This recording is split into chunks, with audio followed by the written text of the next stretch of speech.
My name is Lydia Rossi and I am 32 years old. For the last 10 years of my life, I have lived a carefully constructed lie, a secret held so tightly it had become the core of my identity. To the world, or at least the small, rarefied world of high gastronomy, I was known only as A. I was a phantom, a whisper, a byline that could elevate a restaurant to mythic status or shatter its reputation with a few, precisely chosen words. I was, without exaggeration, the most influential and feared food critic in the country. To my family, however, I was just Lydia, the daughter who had failed, the one who couldn't handle the heat of the kitchen and had run away.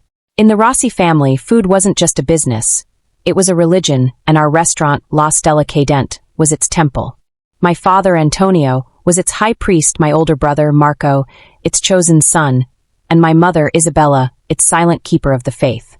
If you weren't behind the line, sleeves rolled up, sweating over a hot stove, you were an apostate. You were worthless. And now, for their restaurant's glorious 25th anniversary, they had one singular wish, a desire they'd spoken of in hushed, reverent tones in every newspaper interview and television spot. They wanted a review from A. They believed it would be their coronation, the final jewel in their culinary crown.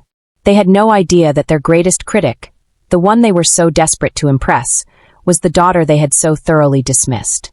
They were about to find out that the worthless cook was coming home for dinner, and I had just made the reservation. Before I tell you about that night, the night the two halves of my life collided in a spectacular, fiery explosion, I want to hear from you. Let me know in the comments where you're watching from today. I love seeing how far these stories travel. And if you've ever felt underestimated by the very people who were supposed to build you up, hit that like button. It helps to know you're not alone. And if you're new here, consider subscribing. We're a community of people who know that sometimes, the best stories are the ones where you get to write your own ending. To understand the weight of that reservation, you have to understand the heat. The kitchen at La Stella Cadente wasn't just a room. It was a living, breathing beast.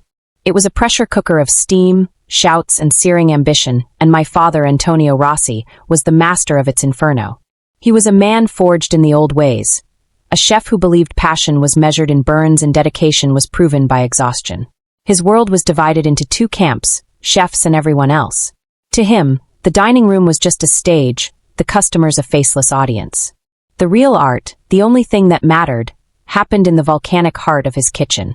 I grew up in the shadow of that volcano, a small, quiet girl in a world of clanging pans and booming commands.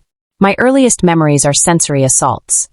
The sharp, almost medicinal scent of raw garlic hitting hot olive oil, the hiss of a deglazing pan, the rhythmic thud of a knife against a well-worn cutting board, and above all, the constant, simmering tension that thickened the air more than any roux.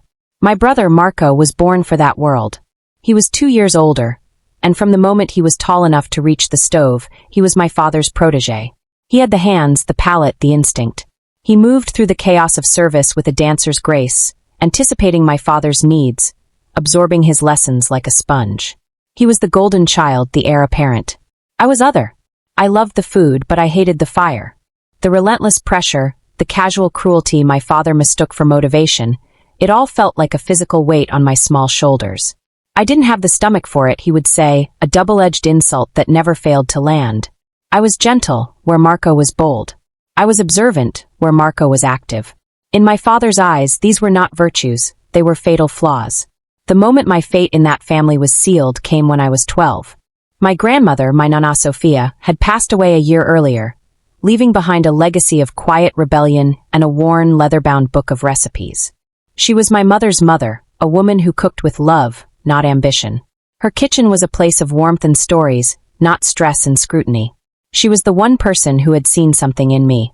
"You have your own kind of taste, Lydia," she would whisper, letting me stir the risotto. "You see the little things. That is a gift." After she was gone, that recipe book was my most treasured possession.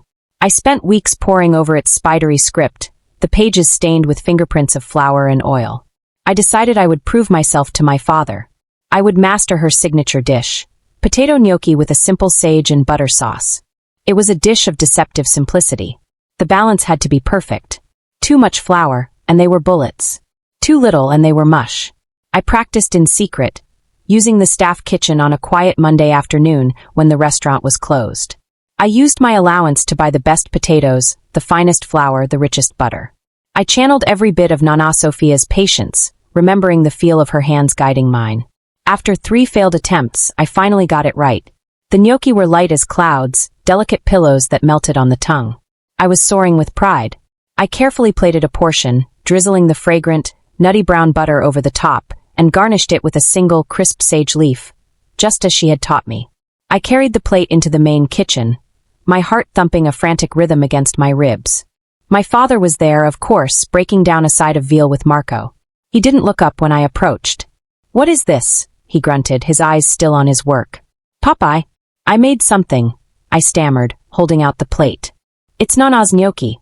He finally stopped, wiping his hands on his apron and turning to me. He picked up a fork, his expression unreadable. He speared a single gnocchi and put it in his mouth. He chewed slowly, deliberately, his jaw working. For a breathtaking second, I allowed myself to hope. Maybe this was it. Maybe this was the moment he would finally see me. The calm shattered. He slammed his fist on the table, making the glasses jump. "I made sure of that. I gave you every opportunity. I gave you a home, a name, a craft. And you throw it back in my face to go and read books? Books!" He spat the word out. "What will you do with books? Will they feed you? Will they build something that lasts?" The argument escalated, his voice echoing through the house. He called me ungrateful, foolish, a traitor to our name. He belittled my dreams until they felt small and pathetic. Through it all, my mother sat silent, her hands twisting a napkin in her lap, her face pale. Marco tried to intervene once a week. "Papa, calm down." That was instantly swatted away. Finally, my father stood up, his face purple with rage. He pointed a trembling finger at me. "If you walk out that door, you are no longer my daughter. This family, this house, it will be dead to you. Do you understand me?" I looked at him, at the man who had systematically crushed every culinary hope I'd ever had, and for the first time, I didn't feel fear. I felt nothing. A cold, clear emptiness. "I understand perfectly," I said. I stood up, turned, and walked out of the dining room. I packed a single suitcase. As I was about to leave, my mother appeared in my doorway. She pressed a wad of cash into my hand. "Be safe, Lydia," she whispered, her eyes filled with tears. But she didn't say don't go. She didn't say he doesn't mean it. She didn't defend me. She was just managing the fallout, as always. That was the last time I set foot in my family's house for 10 years. The first few years on my own were a brutal education in the realities of the world my father had sheltered me from and simultaneously prepared me for in the worst way. I knew the difference between Reggiano and Grana Padano, but I didn't know how to budget for groceries. I could spot a day-old fish from 10 paces, but I was naive about the sharks in the real world. I worked a series of soul-crushing jobs: barista, waitress at a chain diner, bookstore clerk. Every meal was a reminder of what I'd lost and what I'd escaped. The food I could afford was often bland, poorly prepared, a pale imitation of the vibrant flavors of my childhood. But in that culinary desert, an idea began to germinate. I was lonely and angry, and I needed an outlet. I started a blog. It was anonymous, simple, called The Salt Line. The name was a private joke, the line my father had drawn between me and his world. I wrote about the food I was eating, but through the lens of my upbringing. I didn't just say a soup was bad, I dissected it. The chef's decision to use a powdered chicken base in this so-called minestrone di Verger is not merely a shortcut, I wrote in one of my first posts. It is a declaration of contempt for the customer. It says, "You are not worth the effort of simmering real bones, of coaxing flavor from mirepoix, of building a foundation of integrity. It is a bowl of liquid apathy." I used the brutal honesty my father had championed, but I paired it with the eloquence and precision I was learning from my literature classes. I wrote about the story of a dish, the intention behind it, the respect, or lack thereof, shown to the ingredients. I was writing with a fury I hadn't even known I possessed. The blog was a place to put all the things I could never say to my father. It was my gnocchi, my deconstructed tiramisu, served up to the void of the internet. And then, something unexpected happened. People started reading it. My posts were shared on local food forums. Other bloggers linked to my reviews. My raw, unflinching style stood out in a sea of polite, generic food writing. I never praised anything that wasn't genuinely exceptional, and I never held back when something was unforgivably bad. I was applying my father's impossible standards to the world at large. After about a year, I got an email from the editor of a small but respected online culinary magazine. They had been following my blog. They loved my voice. They wanted to offer me a weekly column. There was one condition. I had to remain anonymous. Their readers loved the mystery of the salt line. They wanted to build a persona around it. They suggested a single initial. Something stark, definitive, the editor wrote. Like a final grade. How about? And just like that, Lydia Rossi, the failure, ceased to exist. In her place stood A, a name that would soon become synonymous with taste, terror, and the unvarnished truth. I built a fortress around my identity. I hired a manager, a sharp, discreet woman named Evelyn, who handled all my bookings. Payments were made through a shell corporation I'd set up, Acumen Ventures. I never spoke to chefs or owners. I never attended press events. I was a ghost, and my power grew with every review, every whispered rumor, every chef who broke into a cold sweat when an anonymous single diner sat down in their restaurant and quietly opened a small, plain notebook. The rise of A was meteoric. In the age of social media influencers posting glossy, flattering pictures in exchange for free meals, my brutal, incorruptible honesty was a revelation. My column was syndicated, then picked up by a major national publication. A positive review from A could result in a 3-month waiting list. A negative one could be a death sentence. I wrote about a celebrated molecular gastronomy temple, calling their signature foam an ethereal cloud of absolutely nothing. It is the culinary equivalent of a politician's promise, beautiful in its presentation and utterly devoid of substance. The restaurant's wunderkind chef had a public meltdown. I lauded a tiny hole-in-the-wall noodle shop run by an elderly couple, praising their broth for its profound, soul-stirring depth, a flavor built over decades of patience and love. They were featured in the New York Times a month later. I was a kingmaker and an executioner, and it was a role I took with the utmost seriousness. The irony was a constant, bitter companion.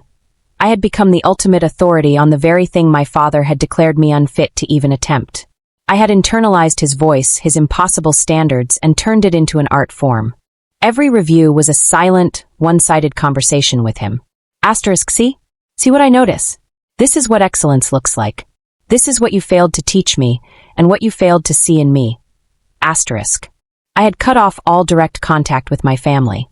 My mother would sometimes leave wistful, rambling voicemails, which I rarely listened to.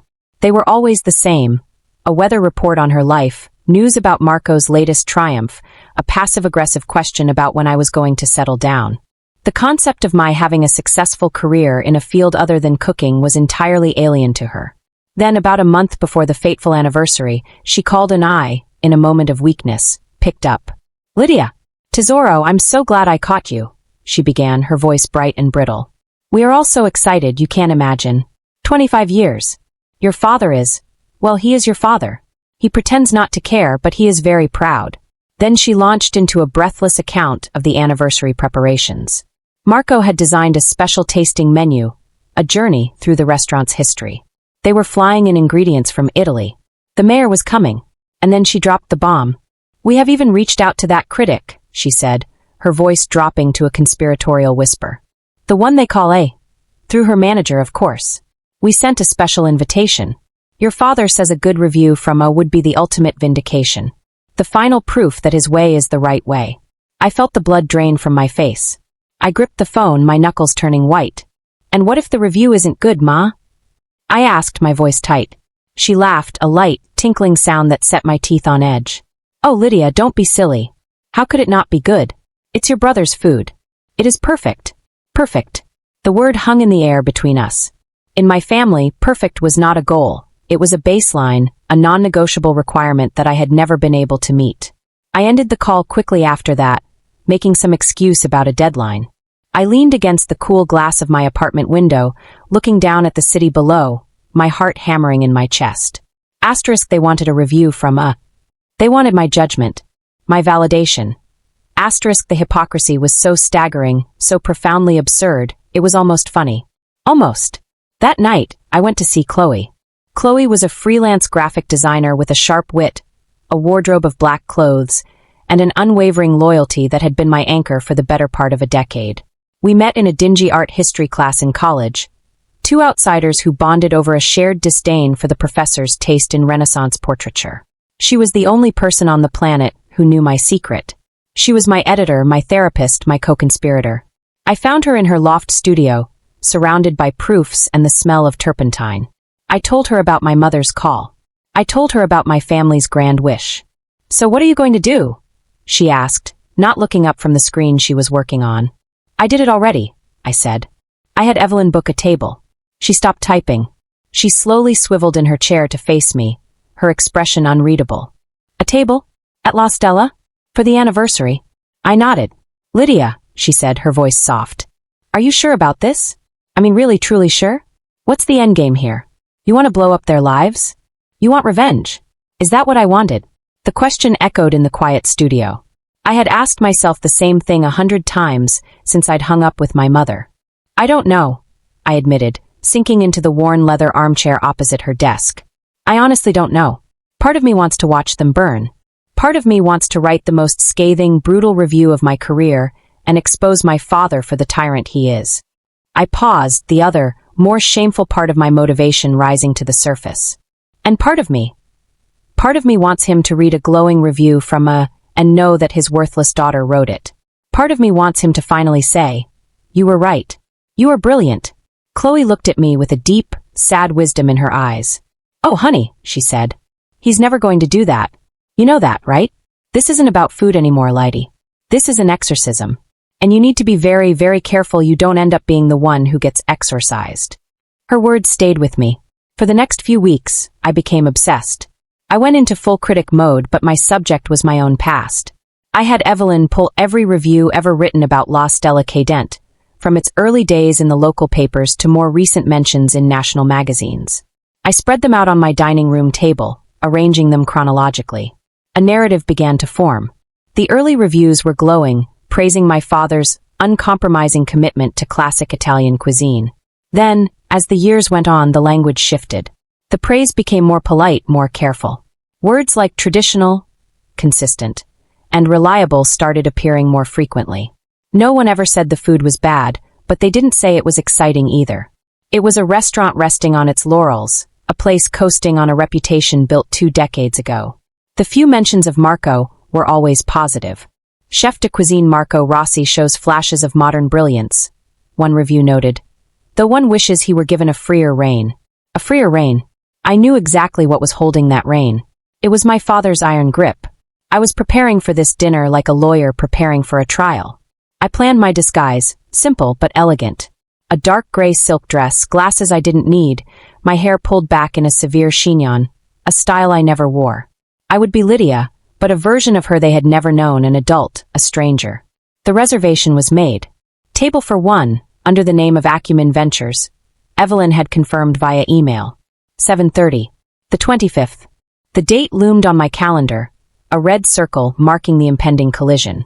The night before the dinner, a storm rolled in over the city, mirroring the tempest in my soul. I couldn't sleep. I paced the length of my apartment, the carefully curated calm of my life feeling like a fragile veneer. My gaze fell upon a wooden chest in the corner of my living room. I knelt and opened it. Inside, nestled among old photographs and college textbooks, was my Nonna Sophia's recipe book. I hadn't looked at it in years. My hands trembled slightly as I lifted it out. The leather was soft and worn, the spine cracked with age. I opened it, and the faint, familiar scent of vanilla and old paper filled the air. My fingers traced her elegant, looping handwriting. I flipped through the pages, past the recipes for her famous biscotti and her hearty minestrone, until I found the one I was looking for. Gnocchi di patate, potato gnocchi. At the bottom of the page, in a slightly different ink, was a note I'd never paid much attention to before. "The secret, my Lydia," it read, "is not in the hand but in the heart. Cook with love, and they will never be heavy. Cook with love." My father cooked with pride. Marco cooked with ambition. But my Nana, she cooked with love. And in that moment, I realized she was the one who had truly taught me about food. She had given me the foundation, the understanding that a meal was more than just a collection of ingredients. It was a story. It was an emotion. It was a connection. Holding that book, I felt a surge of clarity, a quiet, steely resolve solidifying in my gut. I wasn't doing this for revenge, not entirely. I wasn't doing it for my father's approval, not anymore. I was doing this for the 12-year-old girl whose creation was thrown in the trash. I was doing this for the woman who believed in seeing the little things. I was going to La Stella Cadent to finish a conversation that had been cut short a lifetime ago. I was going to tell them my story, in the only language my father had ever pretended to understand. The taxi pulled up to the curb, and I saw it. La Stella Cadente. The falling star. The name had always seemed poetic, romantic. Tonight, it felt like a prophecy. The familiar, elegant cursive of the neon sign glowed against the dark brick facade. I paid the driver, took a deep, steadying breath, and stepped onto the pavement. The air was cool, but I felt a flush of heat spread across my skin, the phantom warmth of my father's kitchen. For a second, I was 12 again, holding a plate of gnocchi, my heart a terrified bird beating against my ribs. I pushed the feeling down. I was not that girl anymore. I was A. I walked to the heavy oak door and pulled it open. The transition was immediate and jarring. From the quiet street, I stepped into a wall of sound. The murmur of 100 conversations, the clinking of silverware on porcelain, the distant, rhythmic clang of the kitchen. The air smelled of money, perfume, and roasted lamb. The dining room was exactly as I remembered it, only more so. It was a shrine to my father's ego, opulent and overwrought. Dark wood, heavy damask curtains, crystal chandeliers that dripped light onto tables draped in starched white linen. It was impeccably maintained, but it felt preserved. A museum of a bygone era of fine dining. A young, polished hostess approached me, her smile bright and impersonal. "Good evening, miss. Do you have a reservation?" she asked. "I do," I said, my voice even, betraying none of the turmoil inside me. "A table for one. The name is Acumen Ventures." Her eyes widened just a fraction. The name clearly meant something to her. She had been briefed. "Of course," she said, her professional calm now tinged with a nervous energy. "Right this way, please." She led me to a small, discreet table in a corner, with a clear view of both the dining room and the swinging doors to the kitchen. The perfect vantage point. "Your server will be with you momentarily," she said, before practically fleeing. I settled into the chair, placing my simple black clutch on the table. Inside it was my weapon, a slim, black moleskine notebook and a fountain pen. I looked around the room. It was packed. I saw the mayor holding court at a large table near the front. I saw society couples, business leaders, all the people my father courted. And then I saw them. My family. My father was working the room like a politician, his barrel chest puffed out in his custom-tailored suit. He would stop at a table, accept a compliment, his booming laugh echoing slightly. My mother was at his side, a serene, smiling satellite to his star. And through the glass window of the kitchen doors, I could see Marco. He was at the pass, his face a mask of intense concentration, expediting plates, his white uniform already dotted with sweat. He looked stressed, burdened. He looked like my father. A waiter, older and more experienced than the hostess, approached my table. "Good evening, Madame A," he said, his voice low and respectful. He clearly thought Acumen was an alias for A. "May I bring you an aperitif while you look at the menu?" "Just sparkling water, please," I said. "And I won't need the menu. I would like the 25th anniversary tasting menu." He nodded, impressed by my decisiveness. An excellent choice. As he walked away, I allowed myself to feel the full, crushing weight of the irony. Here I was, in the temple of my father's creation, being treated with a reverence I had never once received as his daughter. The invisibility cloak of Lydia Rossi had been replaced by the royal robes of A. The first course arrived, an amuse-bouche presented with a theatrical flourish. It was a single, plump oyster on a bed of crushed ice, with a tiny pipette of citrus vinaigrette.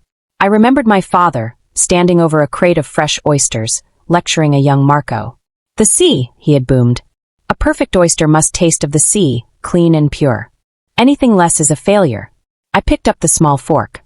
The oyster was beautiful, glistening under the soft light. But as I tasted it, I detected a faint, almost imperceptible undertone. A slight muddiness. It wasn't bad. A normal diner would never notice. But I wasn't a normal diner. I was A. And A noticed everything. I took out my notebook and my pen. The ink flowed smoothly onto the page. Asterisk course 1 oyster. Visually pristine, but lacks the briny clarity of a truly superior specimen. A whisper of the estuary where a shout of the ocean was promised. A beautiful vessel with a muted cargo. Asterisk it was a small failure, but it was a failure nonetheless. A crack in the facade. The second course was Marco's signature dish, the one that had put him on the map as a chef to watch. Pan-seared scallops with a saffron risotto and a balsamic glaze. It was the dish that critics always raved about. It arrived, a vibrant splash of yellow and white on a stark black plate. The scallops were seared to a perfect mahogany crust, the risotto creamy, the glaze a dark, syrupy lattice. I took a bite. The scallop was cooked flawlessly, sweet and tender. But the risotto, it was too rich. The saffron was a bit heavy-handed, a bully that overpowered the delicate flavor of the shellfish. And the balsamic glaze, while visually striking, was cloyingly sweet. It was a dish designed to impress, to show off technique. But it wasn't balanced. It was a dish that shouted when it should have sung. I wrote in my notebook, Course 2, Scallops. A masterclass in searing technique, let down by an overly aggressive risotto. The dish fights with itself, a chorus where every singer is trying to be the soloist. Ambitious, but ultimately discordant. A dish born of ego, not of palate. The meal continued, a parade of technically proficient but soulless dishes. A squid ink linguine with perfectly cooked shrimp, but the pasta itself was bland, a mere vehicle for the sauce. A rack of lamb, roasted to a precise medium rare, but the accompanying rosemary just was one-dimensional, tasting more of a stock cube than of long-simmered bones. With each course my disappointment grew, coalescing into a cold, hard certainty. This was not the food of a legendary restaurant. This was the food of a tired restaurant, a restaurant going through the motions. It was my father's dogma on a plate, technique over feeling, precision over passion. And it was clear that Marco was trapped, forced to cook his father's food, his own spark of creativity buried under the weight of tradition. I was halfway through the lamb when it happened. My mother was escorting an elderly couple to a nearby table. She was smiling her serene hostess smile, her movements graceful and practiced. As she turned to walk back towards the front of the restaurant, her eyes swept the room. It was an automatic gesture, the practiced scan of a good front-of-house manager. Her gaze passed over me, then stopped. It flickered back, a frown creasing her perfectly smooth forehead. She was looking at me, but she wasn't seeing, she was seeing something else. Something familiar. It was the way I was holding my pen. The slight tilt of my head as I wrote. The intense, focused line of my brow. These were the mannerisms of her daughter, the quiet, observant girl who used to sit in corners and scribble in notebooks. I saw the exact moment the confusion in her eyes curdled into dawning horror. Her hand flew to her mouth, a small, involuntary gesture. She stood frozen for a second, a statue in the middle of the bustling dining room. Then she turned and hurried towards my father, who was laughing with the mayor. She grabbed his arm, her composure shattered. She whispered frantically in his ear, her eyes darting back towards my table. I watched my father's expression change. The jovial mask fell away, replaced by a dark, thunderous confusion. He looked over at me, his eyes squinting. He didn't recognize me at first. I was a stranger in a gray dress. Then his eyes dropped to the table, to the small, black notebook with my clutch. There was no logo, no name on it, but in that moment, in his mind, it became a symbol of everything he had just been told. It was the weapon. He excused himself from the mayor's table and started walking towards me. Each step was heavy, deliberate. The festive energy of the room seemed to dim, the focus narrowing to this single, inexorable approach. My heart, which had been so steady, began to pound against my ribs. This is it, I thought. The show is about to begin. He arrived at my table, a mountain of indignation in a bespoke suit. He loomed over me, his shadow falling across my notebook. "Lydia," he said, the name a rusty key turning in a lock that hadn't been opened in a decade. His voice was a low growl, laced with a disbelief so profound it was almost comical. "What in God's name are you doing here?" Before I could form a response, his gaze locked onto the open notebook, onto the lines of neat, black ink dissecting his life's work. The final pieces clicked into place in his mind, the impossible, unthinkable equation solving itself with brutal clarity. The color drained from his face, leaving behind a pale, waxy sheen. His jaw went slack. The single word he uttered was barely a breath, a puff of air carrying the weight of a collapsing universe. "You!" The kitchen doors swung open and Marco came striding out, a worried look on his face. "Papa? What's wrong?" Mama said. He stopped short when he saw me. "Lydia!" His eyes, so like my own, darted from my face to my father's, then to the notebook. Unlike my father, he understood instantly. I saw the flicker of comprehension, followed by a wave of something I couldn't quite decipher. Fear? Resignation? My mother scurried up behind them, completing the family portrait. The three of them stood there, staring at me, their faces a tableau of shock and betrayal. My father found his voice again, and this time it was filled with a venomous rage. "You dare? he hissed, his voice low enough that only our table could hear, but intense enough to burn. "You dare to come into my house, my restaurant, on this night, and do this? You who knows nothing. You who ran away because you couldn't take the heat." The old insult, polished and sharp as ever. The 12-year-old girl inside me flinched. But the 32-year-old woman she had become held her ground. I slowly closed my notebook, the soft click of the cover echoing in the sudden pocket of silence around our table. I placed my pen neatly beside it. Then I looked up, meeting my father's furious gaze with a calm I didn't know I possessed. I stood up, slowly, gracefully. "You're wrong, Papa," I said, my voice clear and steady, cutting through his anger. "I didn't run away because I couldn't take the heat." I paused, letting the words hang in the air, my eyes sweeping over my stunned mother, my conflicted brother, and finally landing back on the man who had defined my life by my failures. I left to build my own kitchen. A much, much bigger one. I picked up my clutch, the notebook now safely inside. "You said you wanted a review from A. I'm just here to do my job. You of all people should appreciate that." I delivered the last line with a cold, surgical precision. The full, catastrophic truth finally landed, not just on them, but on the entire room. The nearby tables had fallen silent. Diners were staring, their forks frozen halfway to their mouths. The festive hum of the anniversary celebration had evaporated, replaced by a thick, gaping silence. We were on stage, under the full glare of the chandeliers, and I had just rewritten the entire play. For a long moment, nobody moved. My family was a frozen sculpture of disbelief. My father's face was a mask of apoplectic fury, his mouth opening and closing silently like a fish gasping for air. My mother looked as if she might faint, one hand clutching her pearls. Marco simply stared at me, his expression a chaotic storm of shock, anger, and something that looked terrifyingly like shame. I broke the spell. I reached into my clutch, pulled out a wad of cash, and placed it on the table, enough to cover the exorbitant tasting menu and a standard 20% tip. An act of pure, professional detachment. "The meal was educational," I said, my voice calm and even. Then I turned and walked away. I didn't run. I walked, my back straight, my steps measured, feeling the weight of 100 pairs of eyes on me. I threaded my way through the silent, staring tables, past the stunned hostess at the door, and out into the cool night air. The heavy oak door clicked shut behind me, muffling the chaos I had unleashed. I leaned against the cold brick wall of the building, the cool air a balm on my flushed skin, and took my first real breath of the night. It felt like I had been holding it for 20 years. Back in my apartment, the adrenaline began to fade, leaving a hollow, trembling exhaustion in its wake. The city lights glittered outside my window, a sprawling, indifferent galaxy. I sat at my desk, the black notebook lying in front of me like an unexploded bomb. The review.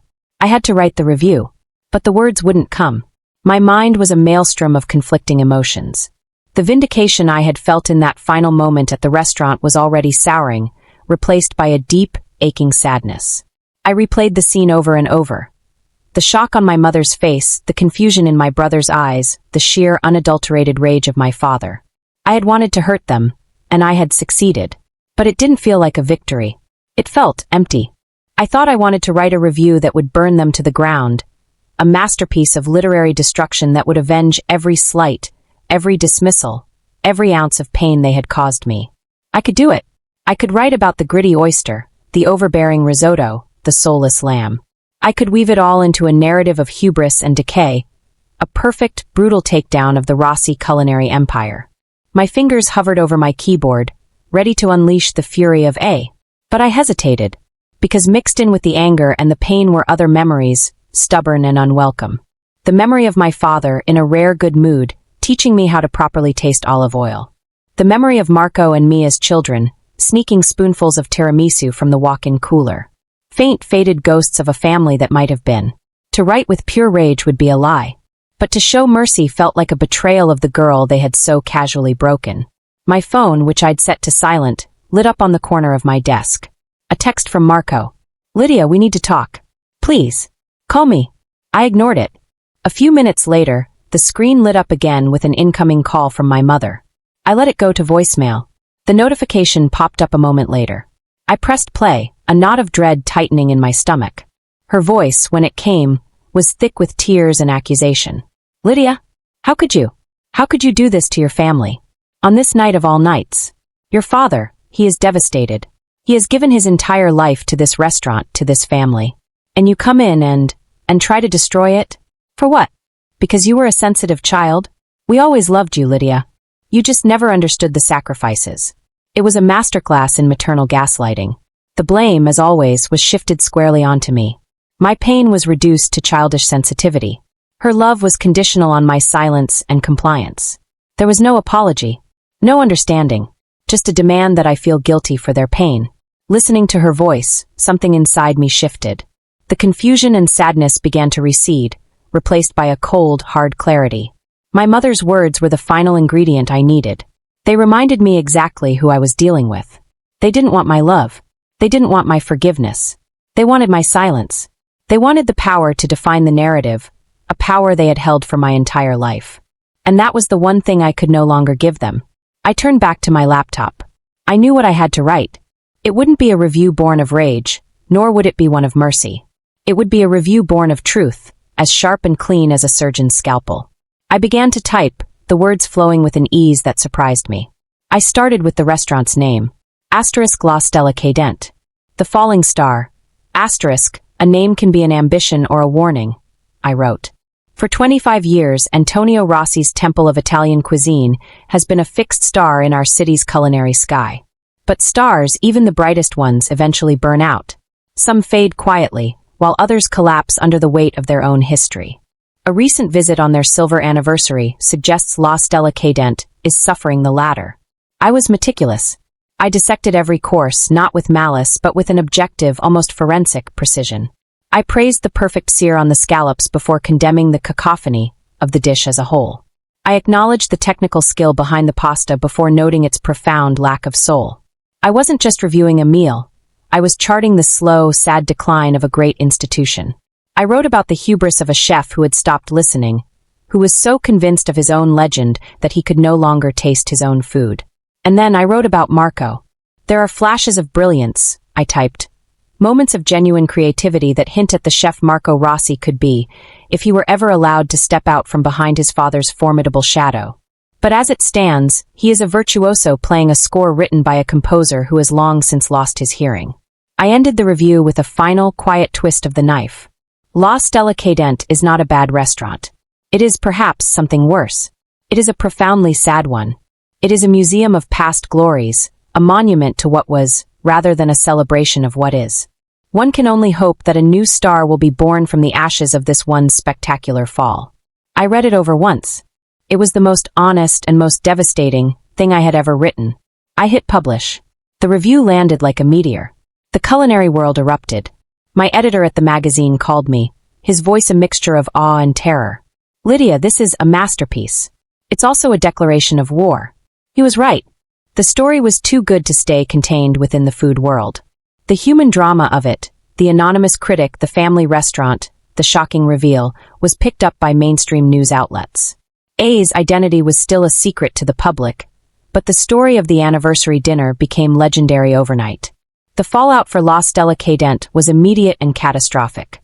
Cancellations poured in. The glowing anniversary features were replaced by articles dissecting my review, debating its ethics, but almost universally agreeing with its assessment. I had not just criticized a restaurant, I had exposed the truth that many had been too polite to say out loud. I had held a mirror up to my father, and the reflection had shattered him. I felt a grim, hollow satisfaction. This was what they wanted. Validation from A. They had gotten it. A few weeks passed. I heard nothing more from my parents.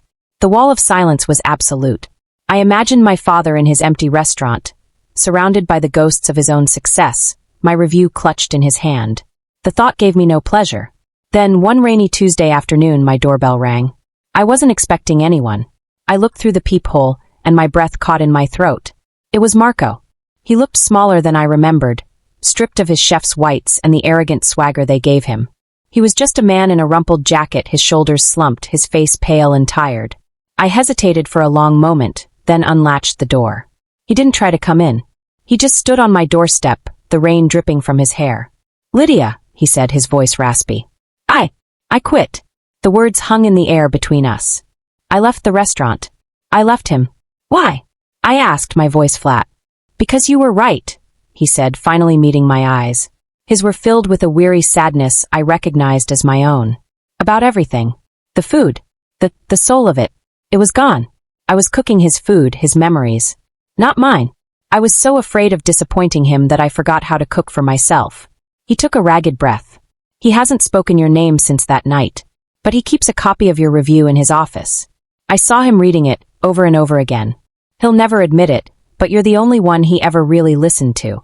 This, more than anything, was a shock. I'm sorry, Lydie, he said, and the words sounded genuine, scraped raw from a place of deep regret. For everything. For the tiramisu. For not standing up for you. I was a coward. I was just as trapped as you were. It wasn't an absolution. It wasn't a magic wand that could erase years of hurt. But it was a start. It was the first honest conversation we had had in over a decade. A year passed. My life continued. I was still but the review of La Stella Cadente had changed me. The anger that had fueled my writing for so long had dissipated, replaced by a calmer, more nuanced perspective. I had exorcised my demons in the most public way imaginable, and I had survived. I had found a strange, quiet peace. Marco and I began to talk, tentatively at first. We met for coffee in neutral places. We didn't talk about our parents. We talked about food. He told me about his plans, his dream of opening a small, unpretentious place, a bistro where the food was simple and honest. He had taken a job as a line cook in another city, starting from the bottom, relearning his craft away from the shadow of our father. Then one day an invitation arrived in the mail. It was a simple, elegant card. You are invited to the soft opening of Marco's, it read. I flew to the city where he lived. The restaurant was small, tucked away on a quiet side street. The room was warm and inviting, with simple wooden tables and soft lighting. There was no opulent damask, no dripping chandeliers. It was the antithesis of La Stella Cadente. I took a seat at a small table in the corner. Marco came out of the kitchen himself. He looked different. The stress was gone from his face, replaced by a quiet confidence. He was smiling, a real, genuine smile. Lydia, you came, he said. Of course I did, I replied. I didn't need to see a menu. Just cook for me, Marco, I said. He nodded and disappeared back into the kitchen. The meal he served me was one of the best of my life. It started with a simple bruschetta, but the tomatoes tasted of sunshine, the bread was perfectly toasted, the garlic a subtle whisper. Then came a bowl of pasta e fagioli, a rustic peasant soup, but it was complex and deeply flavorful, a testament to a perfectly made stock. The main course was a simple roasted chicken with potatoes. But the skin was impossibly crisp, the meat juicy, the potatoes fluffy and seasoned with fresh rosemary. Every dish was simple. Every dish was honest. Every dish was cooked with love. It was Nana Sophia's philosophy on a plate. It was Marco's soul. As I ate the last bite of a perfect light-as-air olive oil cake, I looked up and saw Marco watching me from the kitchen pass, a nervous, hopeful look on his face. I caught his eye and smiled. A real, unburdened smile. I didn't take out a notebook. I didn't write a single word. My presence there, my clean plate, my smile, that was the only review that mattered. He had found his own voice. And in doing so, he had helped me find the final, quiet cadence of my own.